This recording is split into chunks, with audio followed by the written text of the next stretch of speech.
Hello friends, welcome to my channel Amita's Odia blog.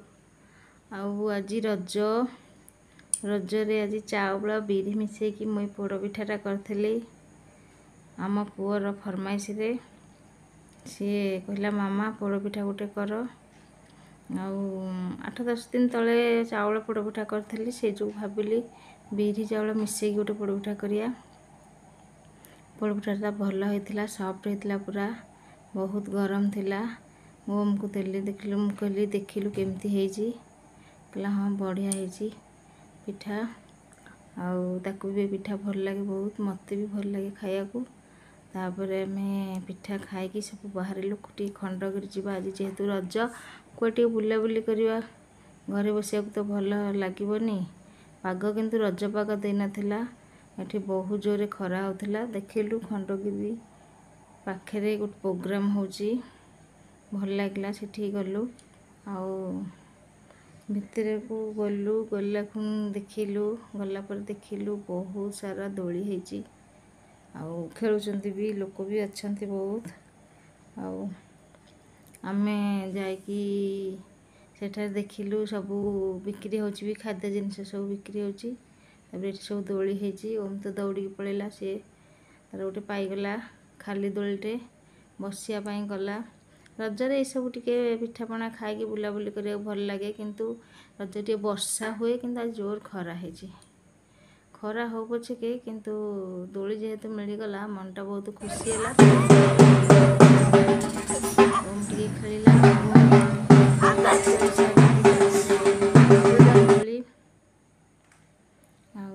बहुत भल मजा लगिला। ओम रो तो खुशी कहले नसरे, सी पूरा मजार खेलुची। सियाड़े सबू समस्ते भी खेलुचंदी दोली। केतटा दोली होता, 4-5टा खंडे दोली होता। मु भी बसिकी बहुत समय खेलिली, किंतु खरा जोर जो झाड़ पूरा बोही जाउथिला, गम गम झाड़। तथापि मजा लगुथिला। सेकर प्रोग्राम सब होतिला, घोड़ा नृत्य ये सब गाँ गहली नृत्य भाया गोटे ट्रेडिशनल नृत्य गोटे होतिला।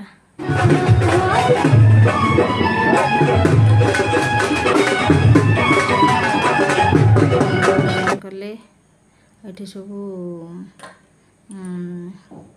पिठा पिठा सब होती, आरिसा पिठा, पोड़ पिठा, क्षीर पोड़ पिठा सब ये बिक्री होतिला।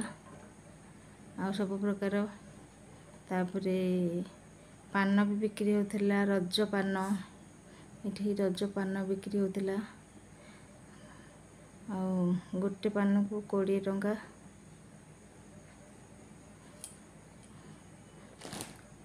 पान ये मेहंदी लगा होतिला।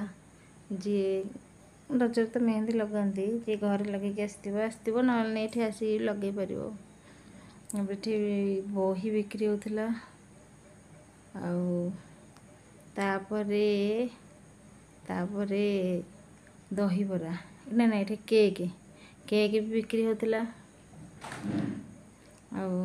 कौन तापरे केक पर दही बरा बिक्री होतिला।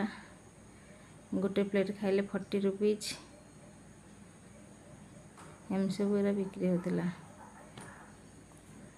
मुझे आम किसी खाइलुनी, कारण केमती कौन टेस्ट हो कौन इच्छा है ये खाया भल लगानी। तापर आम गलु टे आउ टे बुलाबुली करदेकी आउटे भले दोली खेलिकी ये सब बुलाबुली कलु। टे आउ टे लोक पुणी गहली हो गले, पुणी तापर आहरी लोक आसुले। तेणुक बेसी समय भाविलु रहीबुनि बोली, गरम जोर लगुला। ये दीप जला होती, बढ़िया सुंदर देखा जाउची दीपटा। तापर आम पलि आसिलु बाहर को पलि आसी कहली गरम तो लगुच, ठंडा पीवा। पानी भी आम पाखे थिला, कि ठंडा पीवा की इच्छा है। ओम तो आग धरी पकेला, सी तार पीला। तापर आम पिया पी कलु, पीकी तापर बाहरिलु खंडगिरी से पाखटा तो सेपटा खंडगिरी गलु। आम भावुलु खंडगिरी रे टिकट पड़ून, कारण आम पाखे रहीकि भी केते दिन है, बहुत दिन है आसी नथिलु। आगु सब फ्री रे थिला, आम भाविलु फ्री। देखला बेलू 25 ଟଙ୍କା ହେଉଛି ଟିକଟ। ଖଣ୍ଡଗିରି ଉଦୟଗିରି ଦୁଇଟାକୁ ବୁଲିବ, ଛୋଟ ପିଲାଙ୍କୁ ଫ୍ରି। ଆମେ ଜାଣିନଥିଲୁ ତ ପଳେଇଥିଲୁ। ତାପରେ ସାଙ୍ଗେ ସାଙ୍ଗେ ହଜବେଣ୍ଡ ଟିକେଟ୍ କରିକି ଆସିଲେ। ତାପରେ ଆମେ ଉପରକୁ ଗଲୁ। ଆଉ ଉପରେ ତ ଦେଖିଲାବେଳକୁ ପାହାଚଟା ଟିକେ ଉଚ୍ଚା ଉଚ୍ଚା ଅଛି ଯେ, ଆଉ ଅନ୍ୟମନସ୍କ ହେଲା ମାନେ ଗୋଡ଼ ସ୍ଲିପ୍ କରୁଛି। ତାପରେ ଆମେ ଗଲୁ ଉପରକୁ। ଉପରୁ ଚଢ଼ିଲା ବେଳକୁ ଖରାଟା ଜୋର କାଟୁଛି, ଆଡ଼େ ତଳଟା ପୁରା ତାତି ଯାଉଛି। ଚପଲ ପିନ୍ଧିଛୁ, ହେଲେ ଯେଉଁଠି ଆମେ ମନ୍ଦିର ଉପରେ ଆମେ ଚପଲ ଖୋଲିକି ଗଲୁ ସେଇଠି ପୁରା ତାତି ଯାଉଥିଲା, ପାଦ ତାତି ଯାଉଥିଲା, ଉପରେ ତାତି ଯାଉଥିଲା। ଏତେ ଖରାରେ ଆସିବା କଥା ନୁହଁ। ରଜଟା ଯେହେତୁ ତ ଯାହା ଖରା ଆଉ ବର୍ଷା ଟିକେ ବୁଲିବାର ଅଛି। ବର୍ଷା ହେଇଥିଲେ ବରଂ ଭଲ ଲାଗିଥାନ୍ତା ଟିକେ। ଆମେ ତାପରେ ଆସିକି ଏତେ ଉପରେ ଚଢ଼ି ଚଢ଼ି ଯାଉଛୁ। କେତେ ପାହାଚ ବହୁତ ପାହାଚ। ପାହାଚଟା ଟିକେ ଉଚ୍ଚା ଉଚ୍ଚା ଅଛି ଯେ ଚଢ଼ିଲା ବେଳକୁ କଷ୍ଟ ଲାଗୁଛି। ଆଡ଼େ ଶୀତ ଦିନକୁ ଠିକ୍, ଶୀତ ଦିନେ ବୁଲିବ ଭଲ ଲାଗିବ। ବହୁତ ବଢ଼ିଆ ଜାଗା। ଯେଉଁଠି ଗଛ ଗୁଡ଼ା ଟିକେ ଅଛି, ସେଠି ଛାଇ ଲାଗୁଥିଲା। ଗଛ ଯେଉଁଠି ଥିଲା ଭଲ ଲାଗୁଥିଲା ସେଠି। ତ ଆମେ ସେଇଥିରେ ଚାଲି ଚାଲି ଗଲୁ। ତାକୁ କିଛି କଷ୍ଟ ନାହିଁ, ସିଏ ତାର ଖୁସିରେ ଦୌଡ଼ି ଦୌଡ଼ି ସବୁ ଯାଉଥାଏ। ଉପରକୁ ସବୁ ପଳେଇଲାଣି, ମୁଁ ଯାଇପାରୁନି। ଆଉ ଆମେ ଭାବିଲୁ ଏଠି ଏଇ ଉପରକୁ ପଳେଇ ଆସିଲେ ଏଇଠି ବୋଧେ ମନ୍ଦିର। ଦେଖିଲା ବେଳକୁ ଏଇଠି ମନ୍ଦିର ନାହାନ୍ତି। ଏକରେ ଆଉ କେଉଁ ମନ୍ଦିର ଆମେ ସିଆଡ଼େ ଯାଇନୁ। ତାପରେ ପୁଣି ଓମ୍ ଡାକୁଛି, ଏଇଆଡ଼େ ମାମା ଆସ ମୁଣ୍ଡିଆ ମାରିବା। ମୁଁ ଭାବିଲି ବୋଧେ ଏଇଠି ଖଣ୍ଡଗିରି ଏଇଠି ବୁଲିକି ଯିବ। ଦେଖିଲା ସେ ଏଇଠି ନୁହଁ, ଆହୁରି ଉପରକୁ ଚଢ଼ିବ। ଆହୁରି ପାହାଡ଼ ଉପରେ ବହୁତ ଉଚ୍ଚା। ଏଇଠି ପୁଣି ପାହାଚ ଚଢ଼ିବ। ଏଠି ସବୁ ଗୁମ୍ଫାର ଅଛି। ଆଉ ଦେଖିଥିଲି ପାଖରେ ରହିକି, ଆମେ କେବେ ବି ଆସିନଥିଲୁ। ଆସିଥିଲୁ ମାନେ ବହୁତ ବର୍ଷ ହେଇଗଲାଣି। ହେଳାରେ ରହିଯାଇଛୁ। ହଁ ପାଖଟା ତ, ଯେଉଁଦିନ ହେଲେ ଯିବା ଆଉ। ଦୂର ବାଟ ଟିକେ ବୁଲାବୁଲି କରିଦେବା, ଆଉ ଏ ପାଖଟା ତ ଯିବା ଆଉ। ଏମିତି ଭାବି ଭାବି କେତେ ବର୍ଷ ହେଇଗଲାଣି, ସବୁ ଚେଞ୍ଜ ହେଇଗଲାଣି। ତାପରେ ଆମେ ଏବେ ଉପରକୁ ଆସିଲୁ। ଆମେ ଭାବିଲୁ ଏଇଠି ମନ୍ଦିର ବୋଧେ ଠାକୁରଙ୍କର ଥିବେ, ମନ୍ଦିର ଥିବ। ଦେଖିଲା ବେଳକୁ ଆଉ ଆହୁରି ଉପରକୁ ଯିବାକୁ ପଡ଼ିଲା। ଆହୁରି ଆମେ ଚାଲି ଚାଲି ଗଲୁ। ସବୁଆଡ଼େ ଖାଲି ପାହାଡ଼ ଆଉ ପଥର, ବଡ଼ ବଡ଼ ପଥର ସବୁ। ଭଲ ଲାଗୁଥିଲା, କିନ୍ତୁ ଟିକେ ଯଦି ଛାଇ ହେଇଥାନ୍ତା ବେଶୀ ଟିକେ ଭଲ ଲାଗିଥାନ୍ତା। ତାପରେ ଏତେ ବାଟ ପୁଣି ଚଢ଼ିକି ପଳେଇ ଆସିଲୁ। ପୁଣି ପାହାଚ ଏତେ ଚଢ଼ିକି ପଳେଇ ଆସିଲୁ। ପୁଣି ଆହୁରି କେତେ ଗୁଡ଼ିଏ ବାଟ। କ'ଣ କରିବୁ, ଶୋଷ ବି ହେଲାଣି। ପାଖରେ ଅବଶ୍ୟ ପାଣି ଅଛି ଯେ, ଗୋଟେ ଛାଇ ଟିକେ ଦେଖିଲେ ସିନା ପାଖରେ ବସିବୁ। ଆଉ ଛାଇ କାହିଁ କିଛି ଗଛ ପଛ ଦେଖାଗଲାନି। ଯେଉଁଟା ଦେଖାଗଲା ଦୂରରେ।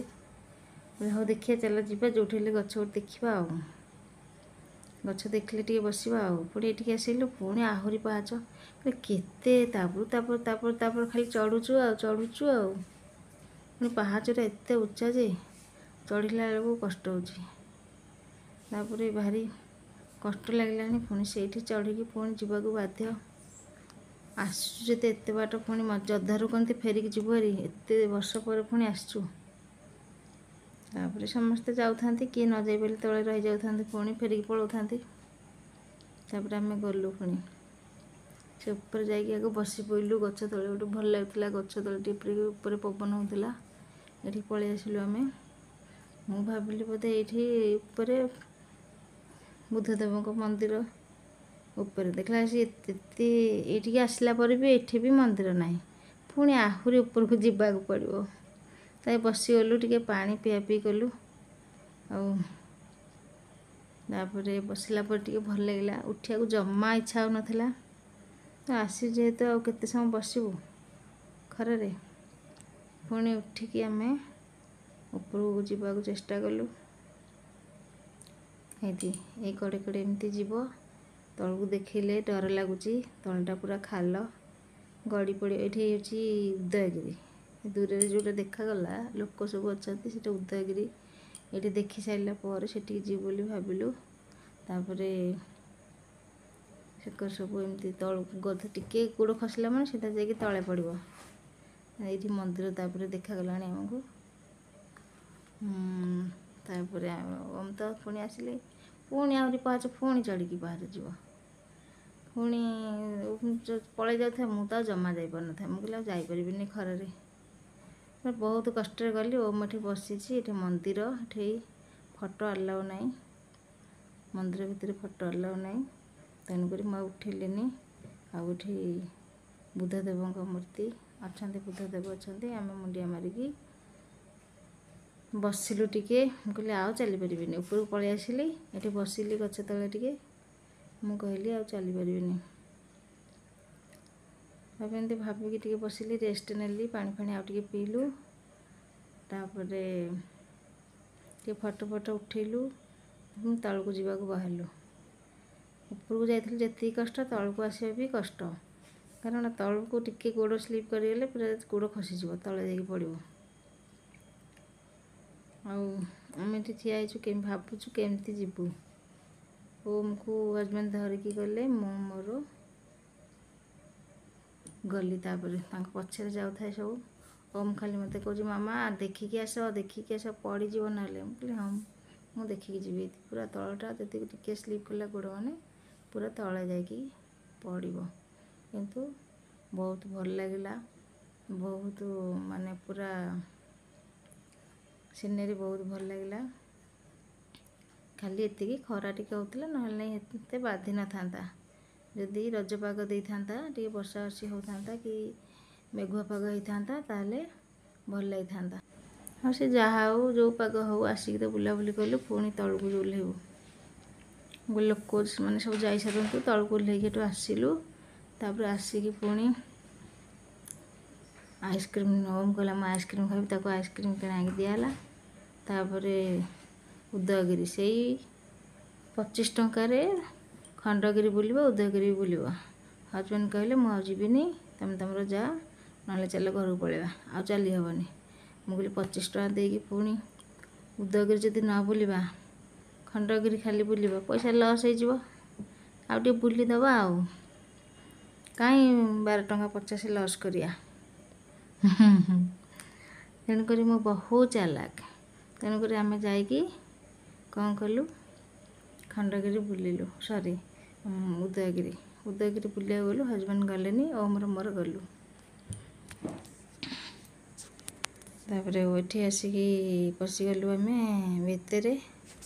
ଓମ୍ କହିଲା ମୁଁ ଆଇସ୍କ୍ରିମ୍ ଖାଇସାରିଲି, ଯିବି ଏଠି ବସିକି ଖାଇବି। ମୁଁ କହିଲି ହଉ ତାହେଲେ ତୁ ଖାଇଦେ, ଟିକେ ରେଷ୍ଟ ନେଇଯା, ମୁଁ ବି ଟିକେ ବସି ପଡ଼େ, ଆଉ ତାପରେ ଯିବା ଆମେ। ଆଉ ବାପା ତ ଆସିନାହାନ୍ତି, ଆମେ ତୋର ମୋର ସାଙ୍ଗ ହେଇକି ଯିବା। ଆଉ ସେ ବସିକି ଆଇସ୍କ୍ରିମ୍ ଏଠି ଖାଇଲା। ତାପରେ ଖାଇସାରିଲା ପରେ ସିଏ କେମିତି ଦୌଡ଼ି ପଳେଇଲା, ଏମିତି ଏଠି ଖସଡ଼ା ହେଇଛି ପୁରା।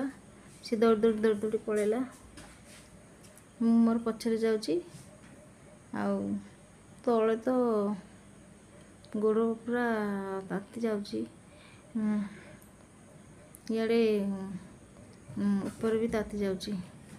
ଉପରକୁ ଆସି ଚପଲ ଖୋଲିଲୁ, ଚପଲ ଖୋଲିଲା ଆସିକି ହେଉନି, ଆଉ ଚାଲି ହେଉନି, ଏତେ ପୁରା ତାତି ଯାଉଛି ଗୋଡ଼ଟା, ପାଦଟା ପୁରା ଫୋଟକା ହେଇଗଲା ଭଳିଆ। ଏଠି ଗୋଟେ ଗୁମ୍ଫାଟେ ହେଇଛି, କହିଲା ମାମା ଏଇଠିକି ଆସ ଦେଖିବା। ଆଉ ଏଠି ଏମିତି ଘର ଭଳିଆ ହେଇଛି, ଛୋଟ ଘର। ଏଠି ଯାଇକି ଟିକେ ଫଟୋ ଉଠାଉଠି କଲୁ। ତାପରେ ମୁଁ କହିଲି ଆଉ ଯିବା ଭାରି, ବହୁତ ଖରା ହେଉଛି। ପୁଣି ଆସିକି ଆମେ ପୁଣି ଗଲୁ ଉପରକୁ, ଏପଟେ ଯାଇକି ପୁଣି ସେପଟେ ଆସିବା କଥା। ପୁଣି ଆମେ ଚାଲି ଚାଲି ଗଲୁ ପୁଣି ଉପରକୁ। ପୁରା ଉପରକୁ ଯିବାରେ ମୋର ଇଚ୍ଛା ଥିଲା, କିନ୍ତୁ ଏଇ ଖରା ଯୋଗୁଁ ଭାବିଲି ଆଉ ନା ଯାଇପାରିବିନି। ଛୋଟ ପିଲା ଅଛି, ସେ ଯାଇପାରିବ ନ ଯାଇପାରିବ, କିନ୍ତୁ ଇଚ୍ଛା। ଆଉ ତାପରେ ଆମେ ପୁଣି ସେଠୁ ବୁଲିକି ପୁଣି ଉପରକୁ ପୁଣି ଟିକେ ଗଲୁ। ବୋଲି ଏପଟେ ଯାଇକି ବୁଲିକି ଏପଟକୁ ଆସିବା। ତାପରେ ଉପରକୁ ଯେମିତି ଯାଇଛୁ, ତାପରେ ଦେଖିଲୁ ଖାଲି ମାଙ୍କଡ଼। ଆଉ ମୋତେ ତ ପ୍ରବଳ ଡର ମାଙ୍କଡ଼କୁ। ମୁଁ କହିଲି ପୁଅରେ ଚା ନହେଲେ ପଳେଇବା, ଆଉ ମାଙ୍କଡ଼ ଗୁଡ଼ା ଫେରିକି ପଳେଇ ଆସିଲୁ। ମୁଁ ଯେଉଁପଟେ ଆସିଛେ ସେ ପୁଣି ସେଇପଟେ ଯା ପଳେଇବା, କାରଣ ମାଙ୍କଡ଼ ଯଦି ପାଖକୁ ପଳେଇ ଆସିବ। ଆଉ ହଜବେଣ୍ଡ ବି ପାଖରେ ନାହାନ୍ତି, ଆମେ ଦୁଇ ଜଣ କ'ଣ କରିବୁ। ତେଣୁକରି ଆମେ ଯେଉଁପଟେ ଯାଇଥିଲୁ ସେଇପଟେ ପୁଣି ଫେରିକି ପଳେଇ ଆଇଲୁ, ଆଉ ସେପଟେ ଆଉ ବୁଲିବାକୁ ଗଲୁନି। ଖଣ୍ଡଗିରିରେ ମାଙ୍କଡ଼ ଥାନ୍ତି, ଖଣ୍ଡଗିରିରେ କିଛି ମାଙ୍କଡ଼ ଆମେ ଦେଖିଲୁନି। ମୁଁ କହିଲି ମାଙ୍କଡ଼ ଏତେ ଗଲେ କୁଆଡ଼େ, ବୋଧେ ଖରାକୁ ପଳେଇଛନ୍ତି କୁଆଡ଼େ। ତାପରେ ଦେଖିଲା ବେଳକୁ ଉଦୟଗିରିରେ ମାଙ୍କଡ଼, ମାନେ ବହୁତ ସାରା ଉପରେ ମାଙ୍କଡ଼। ଏଇ ଖରାକୁ ବି ମାଙ୍କଡ଼ ଗୁଡ଼ା କୁଆଡ଼େ ଯାଇନାହାନ୍ତି। ଅଛନ୍ତି। ତାପରେ ଆମେ ପଳେଇ ଆସିଲୁ, ଯେଉଁ ପଟେ ଯାଇଥିଲୁ ସେଇ ପଟେ ପୁଣି ଫେରିକି ପଳେଇ ଆସିଲୁ। ନାଇଁ ନାଇଁ ନାଇଁ ନାଇଁ ଚା ପଳେଇବା, ଆଉ ରୁଆରୁଇ ନାହିଁ। ଆଉ ତାପରେ ଏଠୁ ଉପରୁ ପୁଣି ଖସି ଆସିଲୁ। ଆଉ ଯେତେ ଲାଗୁଥିଲା କି ଟିକେ ଟଚ୍ କରିଦେଲେ ବି ଆମେ ପଡ଼ିଯିବୁ, ଏମିତି ଲାଗୁଥିଲା। ଚାଲି ଆଉ ଗୋଡ଼ରେ ଆଉ ନାହିଁ, ଏତେ କଷ୍ଟ ଲାଗୁଥିଲା। କହିଲେ ହଁ ଚା ଗୋଟି ଯାଇକି ପଳେଇ ଆସିବା। ତାପରେ ଆମେ ଏମିତି ଓହ୍ଲେଇକି ଆସିଲୁ। କିନ୍ତୁ ଖଣ୍ଡଗିରି ଭଲ ଲାଗିଲା ବୁଲିବାକୁ, ଉଦୟଗିରି ଭଲ ଲାଗିଲା। ସବୁ ବୁଲାବୁଲି କରିକି ଆସିଲୁ। ତାପରେ ଓମ୍ କହିଲା ପୁଣି ଆଇସ୍କ୍ରିମ୍ ଖାଇବି, ତାକୁ ପୁଣି ଆଇସ୍କ୍ରିମ୍ ଦିଆହେଲା। ଏତେ ଆଇସ୍କ୍ରିମ୍ ଖାଇବା କଥା ନୁହେଁ, କିନ୍ତୁ ଖରା ଯେଉଁ ପ୍ରକାର ହେଉଛି, ମୁଁ କହିଲି ହଉ ଖାଉଛି। ତାପରେ ସେଠୁ କହିଲା ଲସି ପିଇବି। ଲସି, ଆଇସ୍କ୍ରିମ୍ ଖାଇସାରିଲା ପରେ ସେଠୁ ଲସି। ଏତେ ତ ଗରମ ହେଉଛି, ଥଣ୍ଡା ଜିନିଷ ଖାଲି ଖାଇବାକୁ ପିଇବାକୁ ଇଚ୍ଛା ହେଉଥିଲା, ଆଉ କିଛି ଖାଇବାକୁ ଇଚ୍ଛା ହେଉନଥିଲା। ବାହାର ଜାଗାରେ ବି ଏଇ ଯେଉଁ ପର୍ବପର୍ବାଣିରେ କିଛି ଖାଇବା କଥା ନୁହଁ, ବାଧ୍ୟ ହେଇକି ଲସିଟା ପିଇବାକୁ ପଡ଼ିଲା। ଯେଉଁ ପ୍ରକାର ଗରମ ହେଉଛି। ତାପରେ କହିଲା ସୋଡ଼ା, ଲେମନ୍ ସୋଡ଼ା ପିଇବି। କହିଲେ ହଉ ଯାହା କହୁଛୁ ପିଇ। ପିଆପିଇ କରି ଘରକୁ ଆସିଲୁ ଆଉ।